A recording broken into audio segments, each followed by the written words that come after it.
doing well today, mashallah?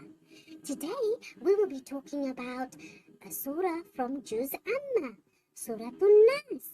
Surat An-Nas means mankind, the humans. And Surah Nas is 6 verses. Yes, 6 verses.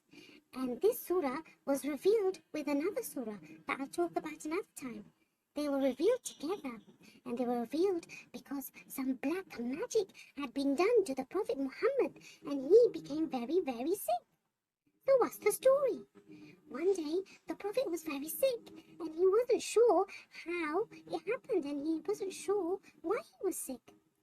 But then 2 angels appeared and spoke to the Prophet and told the Prophet that he had been affected by black magic and described how it was done.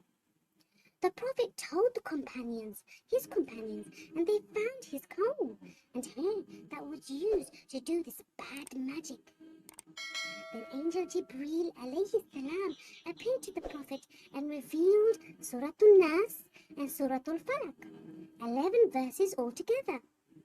Each time the Prophet read a verse, he felt better and better until he was completely well. Alhamdulillah.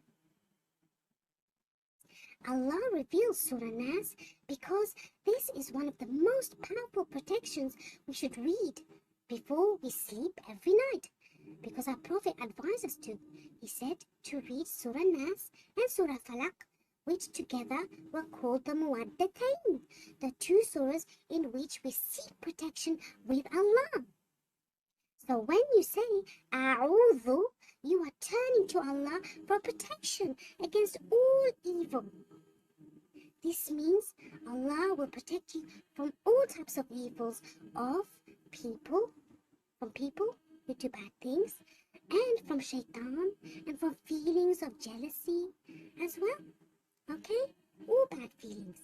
So, to summarize, this surah is used to protect ourselves from harm from all people. Yes? So I hope you've learned a lot today about Surah An-Nas, inshallah. Assalamu alaikum.